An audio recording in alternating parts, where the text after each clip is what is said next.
আগের 15 বছরে অনেকেই কথা বলতে পারেননি, কথা বলতে চাননি, ভয় পেয়েছেন। যৌক্তিক কারণ ছিল, কারণ আয়নাঘর সেখানে ছিল, সেখানে বিচার বহির্ভূত হত্যাকাণ্ড ছিল, সেখানে গুমের ঘটনা ছিল, digital security act, cyber security act ছিল। বাট একটা নতুন দেশ, হয়তো অনেকে নতুন স্বাধীনতা, নতুন দেশ এগুলো বলছেন, আমি সেটা বলতেও চাই না, কারণ কোনো কিছু বলেই আমাদের ৭১কে ছোট করবার, মুক্তিযুদ্ধকে, সেই জীবনদানকে আমরা ছোট করতে পারি না, কারণ সেটা অনেক বড় আসলে।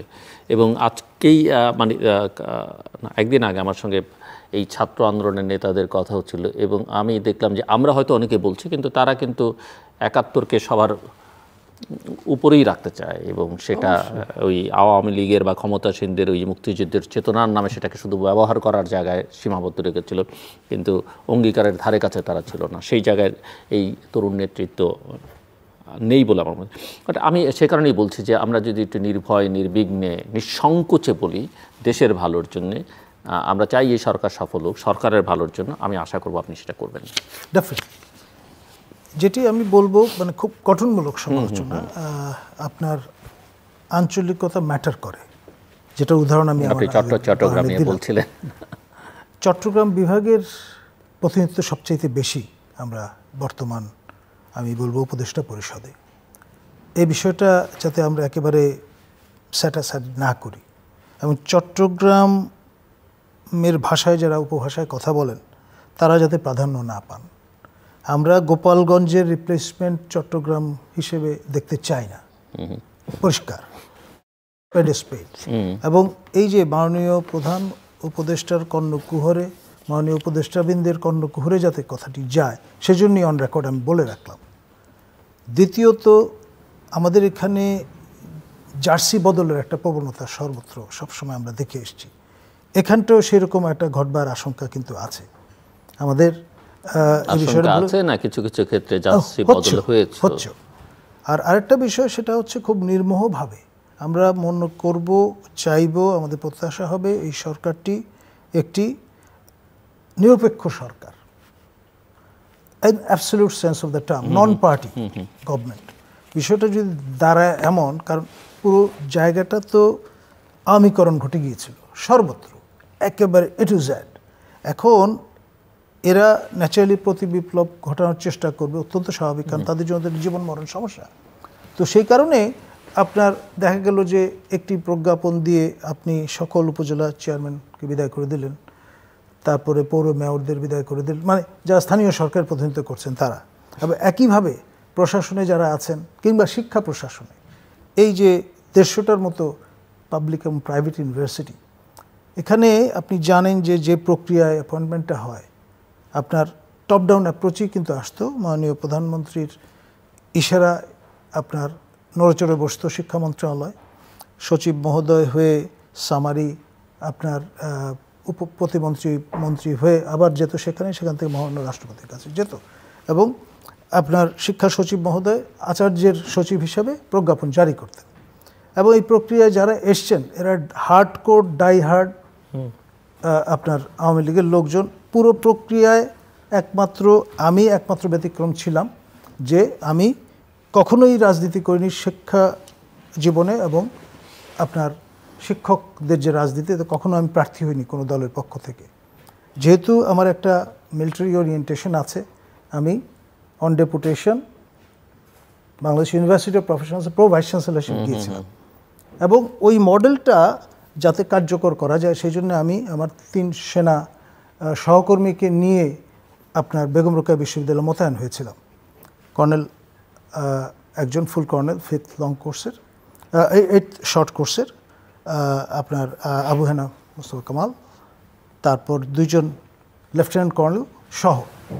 এবং আমরা যথাসাধ্য চেষ্টা করেছিলাম কতগুলো বিষয় নিশ্চিত করতে, সেটা হচ্ছে ভর্তি বাণিজ্য, তারপর চাকরি বাণিজ্য, এই বিষয়গুলো জিরো করে দেয়া।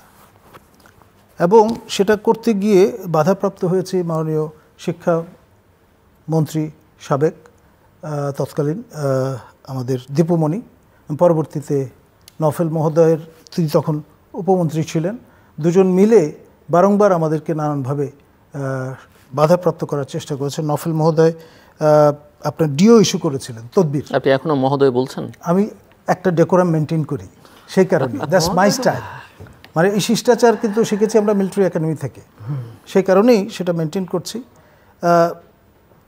বিচারে তারা যখন অভিযুক্ত হবেন এবং পরবর্তীতে তাদের উপর দণ্ড আদেশ আসবে, তখন বিষয়টা একরকম। বেনিফিট অফ ডাউট যতক্ষণ পর্যন্ত আইনের প্রক্রিয়ায় সেটা দিয়ে যেতে হবে। তো এখন তারা যে কাণ্ডটি করেছিলেন, এটাকে অফশুট করার জন্যে আমরা আপনার যে চাকরির অ্যাডভার্টাইজমেন্ট, সেখানে একটা প্রভিশন প্রযুক্ত করে দিয়েছিলাম। যে কোনো ধরনের লিখিত এবং মৌখিক তদবির প্রার্থীর অযোগ্যতা বলে বিবেচিত হবে।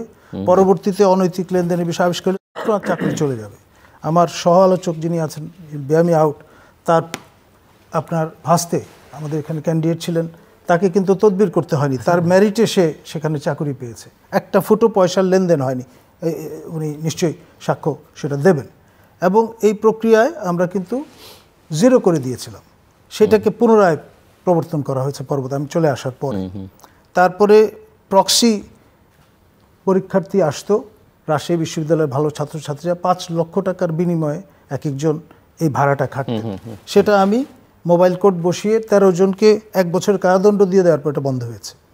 এই যে শক্ত অবস্থান নিলাম, সেই কারণে প্রতিদিন আমার বিরুদ্ধে কথা বলা হতো, লেখা হতো পত্রপত্রিকায়, এবং দীপুমণির প্রত্যক্ষ মদতে যে আপনার আমাকে খুঁজে পাওয়া যায় না।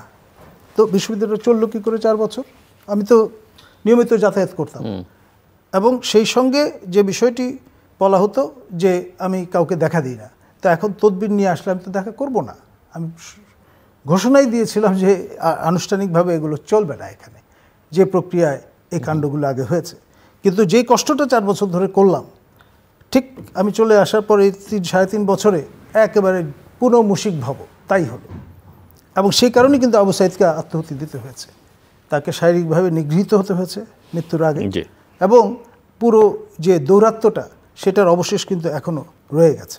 সেই জন্য আমি মনে করি শুধুমাত্র এই যে কেস স্টাডিটা বেগম রোকেয়া বিশ্ববিদ্যালয়, এটি সমগ্র বাংলাদেশের যতগুলো পাবলিক ইউনিভার্সিটি আছে, এখানে বিষয়গুলো মনে রাখতে হবে লেসন্স লার্নড হিসেবে। এবং আরেকটা বড় জায়গা হচ্ছে ইউজিসির বিরুদ্ধে আমি মামলা করেছিলাম এই অন্যায় অবিচার করার কারণে। আমাদের অর্ধমৃত আমি বলবো একজন ব্যক্তিকে, কাজী শহীদুল্লাহ, তাকে আপনার ইউজিসির চেয়ারম্যান বানিয়ে রাখা হয়েছিল। তিনি 3 বছর অস্ট্রেলিয়ায় অবস্থান করেছেন। যে সময়টায় ঢাকায় ছিলেন, বাড়িতে বসে স্বাক্ষর করতেন, অফিসে করেননি। চেয়ারম্যান থাকাকালীন সেটা আমরা ওয়াসার এমডির ক্ষেত্রেও দেখলাম। তার যে সোশ্যাল ক্যাপিটাল, সেটা হলো তিনি একজন প্রভাবশালী ব্যক্তির সহোদর কাজী জাফরুল্লাহ। তিনি নির্বাচন বিষয়ক যে কমিটি ছিল সেটার কো-চেয়ার ছিলেন এবং তাদের ইনভেস্টমেন্ট ছিল 25 লক্ষ টাকা। খেয়াল করে দেখেন, আমার এখনো মনে আছে। যখন মাননীয় সাবেক প্রধানমন্ত্রী বিরোধী দলের নেত্রী ছিলেন শেখ হাসিনা, তখন তার পিতাকে গ্লোরিফাই করবার জন্যে ঢাকা বিশ্ববিদ্যালয়ে আপনার 25 লক্ষ টাকা দান করেছিলেন তারা, বঙ্গবন্ধু চেয়ার অধ্যাপকের পদ তৈরি করবার জন্য। দ্যাট ওয়াজ দ্য ইনভেস্টমেন্ট পরিবারের পক্ষ থেকে। এবং সেইটার ধারাবাহিকতায় খেয়াল করে দেখেন, এই কাজী শহীদুল্লাহ, যার দুর্নীতির দায়ে অ্যারেস্টেড হওয়ার কথা, তিনি আপনার জাতীয় বিশ্ববিদ্যালয়ে আপনার ভাইস চ্যান্সেলর ছিলেন। তার সঙ্গে যারা রেজিস্ট্রার প্রক্টর ছিলেন, তারা কিন্তু জেল খেটেছেন তার এই সোশ্যাল ক্যাপিটাল কাজে লাগিয়ে, এবং অ্যাড ইন্টারিম বেল নিয়ে সেটা থেকে রক্ষা পেয়েছেন। এবং পরবর্তীতে ওই যে 25 লক্ষ টাকা ইনভেস্ট করেছিলেন, সেটা কিন্তু তুলে নিলেন। এইভাবে একেবারে পুরো টার্সিয়ারি এডুকেশন সাবসেক্টরকে ধ্বংস করার ক্ষেত্রে তার বিচার হওয়া দরকার। কোনোদিন অফিস করলেন না। এবং এই যে অনুপস্থিতির, সেটার সুযোগ নিয়ে প্রফেসর চন্দ, সাবেক সদ্যবিদায়ী মন্ত্রী চন্দর পুত্র, তিনি র্যাম্প্যান্ট আপনার প্রাইভেট ইউনিভার্সিটিগুলো থেকে তোলা তুলেছেন বলে অভিযোগ আছে। এবং আলমগীর সাহেব, আরেকজন সাবেক উপাচার্য খুলনা একটি বিশ্ববিদ্যালয়ের, তিনি পুরো সময়টা স্বেচ্ছাচারিতা চূড়ান্ত করেছেন। এবং তার নামে যে অভিযোগগুলো আছে সেগুলো তদন্ত হওয়া উচিত। একবার তার সঙ্গে আমাকে শোতে অবতীর্ণ হতে হয়েছিল 71 টেলিভিশনে, এবং রীতিমতো হ্যাকেল করবার তিনি চেষ্টা করছেন। আমি কিন্তু ছেড়ে কথা বলিনি, এবং এখনও টিল টু ডেট আমি একই কথা বলে যাব। তাদের বিচারের দ্বার কাঠগড়ায় দাঁড় করাতে হবে এবং ইউজিসি ঢেলে সাজাতে হবে। এইভাবে একটা মঞ্জুরি কমিশন চলতে পারে না। জনগণের করের টাকা। এটা এক ধরনের কাইন্ড অফ ফেভার ডিস্ট্রিবিউশনের জায়গা। আমি তো বিস্মিত হলাম, আপনি তো বিশ্ববিদ্যালয়ের শিক্ষক, বলতেই পারবেন যে এই মুভমেন্টের সময় যে শিক্ষা প্রতিষ্ঠানগুলোকে বন্ধ করে দেওয়া হলো বিশ্ববিদ্যালয়গুলোকে, সেটা ইউজিসি নীতি। আমরা কখনোই শুনিনি যে ইউজিসি বিশ্ববিদ্যালয় বন্ধ করে। আরেকটি ভয়ঙ্কর বিষয় একটু হালকা শোনা যায়, অতীতে কখনোই করেনি এটা, ইউজিসি এটা করতেও পারে না, এটা তার কাজও না। এটা ফেরদৌস সাহেব তিনি সাচিবিক দায়িত্ব পালন করছিলেন, একসময় বোধহয় ছাত্রলীগ ক্যাডার ছিলেন তিনি। তার স্ত্রী আপনার জগন্নাথ বিশ্ববিদ্যালয়ে আমাদের সহকর্মী, সেই কারণে বোধহয় আমাদের বিশ্ববিদ্যালয়ের শিক্ষক সবাইকে তিনি শালা সম্বন্ধে ঠাউরাতেন হয়তো। আচ্ছা আচ্ছা। এবং সেই কারণে এই অবজ্ঞাটা তিনি দেখিয়েছেন। ৭৩ অধ্যাদেশ অনুসারে প্রত্যেকটি বিশ্ববিদ্যালয় স্ব আইন দ্বারা পরিচালিত হয়, যে ৭৩ অধ্যাদেশ অনুসরণ করে ৫টি বিশ্ববিদ্যালয় হয়তো বা, সেখানেও তিনি কিন্তু এটা জোর খাটানোর চেষ্টা করেছেন। ইউজুয়ালি ধরেন এরশাদ আমলে, আমরা শাসন আমলে আমরা দেখতাম যে এটা সরকারই করতো, কিন্তু ইউজিসি কখনো বিশ্ববিদ্যালয় বন্ধ করেছে আমি কখনো শুনি নেই। ডক্টর মোহাম্মদ আব্দুল মজিদ, আমি একটু দেশের সামগ্রিকভাবে যে এখন অনেকেই মনে করছেন যে সরকারের প্রধান কাজ হচ্ছে, অবশ্যই তাদের প্রধান কাজ একটা ডেমোক্রেটিক প্রসেসে মধ্যে বাংলাদেশকে নিয়ে যাওয়া, রিফর্মসের কথা আলোচনা হচ্ছে প্রচুর, কিন্তু আসলে রিফর্মস কি, কোন জায়গায়, কেন, কতটা সাস্টেইনেবল হবে, সেই আলোচনাটা খুব একটা আমি দেখতে পাই না। একসময় তো ভাগ্য, মানে একদিক থেকে ভালো যে একসময় রিফর্ম শব্দটা পরিত্যাজ্য ছিল 2007-08-এর কারণে, এখন আবার রিফর্মস বেশ, আমি জানি না এটার ভবিষ্যৎ পরিণতি কি। বাট প্রধান কাজ ইলেকশনে যাওয়ার আগে অনেকে মনে করছেন আপাতত ল অ্যান্ড অর্ডার সিচুয়েশনটা রিস্টোর করা এবং ইকোনমিক যে ক্রাইসিসটা আছে সেটাকে একটু স্ট্যাবল করা। সো আপনি আপনার জায়গায়, যেহেতু আপনি এনবিআরের চেয়ারম্যান ছিলেন এবং বাংলাদেশের অর্থনীতি নিয়ে প্রচুর কাজ করেন, লেখালেখিও করেন, আপনার কি মনে হয় যে তাদের প্রায়োরিটি কী হওয়া উচিত এবং অর্থনৈতিক খাতে আসলে কি তারা কি দেখছেন? ধন্যবাদ। অ্যাকচুয়ালি আপনি প্রথম দুই প্রায়োরিটির কথা তো বলেছেনই, যে আইন শৃঙ্খলা ঠিক করা, গণতন্ত্রের পথে যাওয়া, এটা তো বটে, কিন্তু তৃতীয় এবং আমি মনে করি অন্যতম কাজ হবে অর্থনীতিকে পুনরুদ্ধার করা। এবং শুধু পুনরুদ্ধার করে গেলে হবে না, এ যাতে সাস্টেনেবল থাকে। এই যে অগ্রগতির আমরা 2007-08-এ যেটা দেখেছি যে অনেক কিছু জিনিস একটা পথে তুলে দেওয়া হয়েছিল। আকবর আলী খান স্যারকে দিয়ে আমরা রেগুলেটরি রিফর্মস কমিশন গঠন করেছিলাম, আমরা তার সদস্যও ছিলাম। সব কিছু কিন্তু আমরা লিস্ট করে ফেলছিলাম, কি কি আইনকে পাল্টাতে হবে, কোন আইনগুলো একদম বাদ দিয়ে দিতে হবে, কি লিস্ট করা হবে, সব কিছু কিন্তু করা হয়েছিল।